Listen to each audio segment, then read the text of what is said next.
Evangelio de hoy, martes 8 de octubre del 2024. Por la señal de la Santa Cruz de nuestros enemigos, líbranos, Señor Dios nuestro, en el nombre del Padre, del Hijo y del Espíritu Santo. Amén. Primera lectura de la carta del apóstol San Pablo a los Gálatas, capítulo 1, versículos del 13 al 24. Hermanos, ciertamente ustedes han oído hablar de mi conducta anterior en el judaísmo, cuando yo perseguía encarnizadamente a la iglesia de Dios, tratando de destruirla. Deben saber que me distinguía en el judaísmo entre los jóvenes de mi pueblo y de mi edad, porque los superaba en celo por las tradiciones paternas. Pero Dios me había elegido desde el seno de mi madre y por su gracia me llamó. Un día quiso revelarme a su Hijo para que yo lo anunciara entre los paganos. Inmediatamente, sin solicitar ningún consejo humano y sin ir siquiera a Jerusalén para ver a los apóstoles anteriores a mí, me trasladé a Arabia y después regresé a Damasco. Al cabo de 3 años fui a Jerusalén para ver a Pedro y estuve con él 15 días. No vi a ningún otro de los apóstoles, excepto a Santiago, el pariente del Señor. Y Dios es testigo de que no miento en lo que les escribo. Después me fui a las regiones de Siria y de Cilicia, de manera que las comunidades cristianas de Judea no me conocían personalmente. Lo único que habían oído decir de mí era: el que antes nos perseguía, ahora va predicando la fe que en otro tiempo quería destruir, y glorificaban a Dios por mi causa. Palabra de Dios, te alabamos, Señor. Del Santo Evangelio según San Lucas, capítulo 10, versículos del 38 al 42. En aquel tiempo entró Jesús en un poblado y una mujer llamada Marta lo recibió en su casa. Ella tenía una hermana llamada María, la cual se sentó a los pies de Jesús y se puso a escuchar su palabra. Marta, entre tanto, se afanaba en diversos quehaceres, hasta que, acercándose a Jesús, le dijo: Señor, ¿no te has dado cuenta de que mi hermana me ha dejado sola con todo el quehacer? Dile que me ayude. El Señor le respondió: Marta, Marta, muchas cosas te preocupan y te inquietan, siendo así que una sola es necesaria. María escogió la mejor parte, y nadie se la quitará. Palabra del Señor, gloria a ti, Señor Jesús. La lectura y el Evangelio de hoy nos muestran cómo es que debemos escuchar bien al Maestro para trabajar mucho. El estar siempre ocupado no es necesariamente un signo de hacer, de que estés trabajando, no es un signo de que realmente estés avanzando más o de que alguien sea trabajador.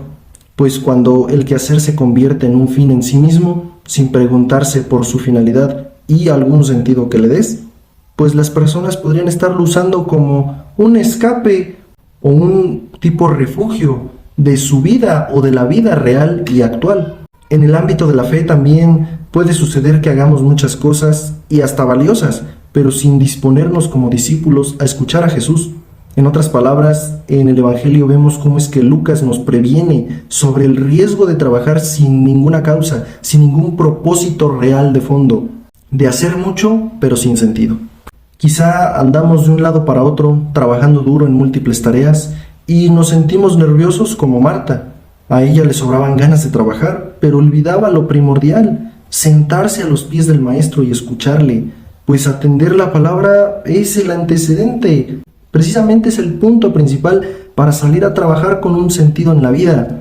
Ambas actitudes se necesitan mutuamente: el ser laborioso, el ser trabajador, hacía como Marta, pero también la espiritualidad de María, ese espacio en tu día para recibir a Jesús, para escuchar su palabra, para acercarte y tener una intimidad con Cristo, una intimidad con Dios.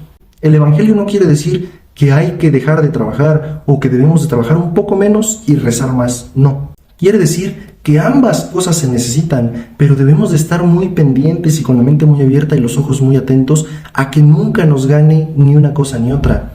Porque una cosa sin la otra se convertiría en una cosa sin ningún sentido, en una cosa vana. Si rezas mucho pero no haces obras, pues no estás realmente, eso no es fe, eso nada más es querer que Dios te dé una solución. Pero si trabajas mucho y no le pides a Dios, no te encomiendas a Dios, pues también vas de la mano sin Dios. Debemos de tener ese punto intermedio, debemos de trabajar, esforzarnos en la fe, no nada más en el trabajo, en tu casa, en tu quehacer de tu día a día, no, también en la fe, trabajar para Dios, trabajar para Cristo y tener esa intimidad con Jesús, esa intimidad más espiritual. Entonces vemos que ambas actitudes pues se necesitan mutuamente. Es cierto que la comunidad con Dios, a ejemplo de María, es indispensable y va primero, pero a estos le debe seguir siempre un quehacer generoso, como el que hacía su hermana Marta. De esa forma Jesús pues no espera que Marta descuide la hospitalidad y abandone los labores del hogar. Pero Jesús no era un huésped cualquiera, era el Hijo de Dios enseñando la buena nueva. Por lo tanto, pues debía de pasar a segundo plano esa urgencia del quehacer. Debemos de preguntarnos el día de hoy por qué a veces nos llenamos de actividades sin sentido, o a veces creemos que tienen todo el sentido del mundo, pero no ponemos la espiritualidad primero, y siempre debe de ir primero. A veces nos llenamos de actividades sin preguntarnos realmente qué es lo que Dios quiere, qué es lo que Dios pide de mí. Porque para cuando yo quiero que Dios esté conmigo, sí estoy exigente, sí pido. Pero cuando te debes de acercar, que es todos los días de tu vida, en todo momento encomendarte a Dios, pues no lo hacemos, desgraciadamente. Es la realidad de la mayoría de personas en la actualidad y en aquellos tiempos. Hay que hacer algún propósito el día de hoy para que durante todo el día y durante toda nuestra vida sea el día de hoy un punto de cambio y vivir un poquito menos apresurado a los quehaceres del mundo, a lo que te exige la sociedad, darle su tiempo a Dios y darle su tiempo al trabajo. Porque muchas veces nos sucede que nos carcome una cosa u otra. Y dice Jesús, nadie le va a ser fiel a dos amos, con uno va a quedar mal. Entonces, pues tenemos que aprender a tener esa disciplina y esa mediación. Primero, tomar a Dios, siempre darle su primer lugar, que es Dios el que es más importante. De ahí en fuera, llénate de quehaceres. En el nombre del Padre, y del Hijo, y del Espíritu Santo. Amén.